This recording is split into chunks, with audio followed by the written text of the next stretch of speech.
సంవత్సర కాల బైబిల్ పఠన ప్రణాళికలో 141వ రోజు మే 20వ తారీఖు.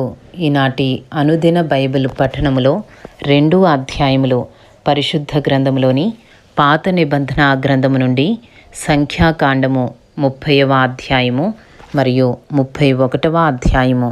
ఈనాటి భాగములోని 2 అధ్యాయములలో మొదటి అధ్యాయము సంఖ్యాకాండము 30వ అధ్యాయంలో ఉన్న 16 వచనములు. మోషే ఇశ్రాయేలీయుల యొక్క గోత్రాధిపతులతో ఇట్లనెను, ఇది యెహోవా ఆజ్ఞాపించిన సంగతి. ఒకడు యెహోవాకు మ్రొక్కుకొనిన ఎడల, లేక తాను బద్ధుడగుటకు ప్రమాణము చేసిన ఎడల, అతడు తన మాట తప్పక తన నోట నుండి వచ్చినదంతయు నెరవేర్చవలెను. మరియు ఒక స్త్రీ బాల్యమున తన తండ్రి ఇంట నుండగా యెహోవాకు మ్రొక్కుకొని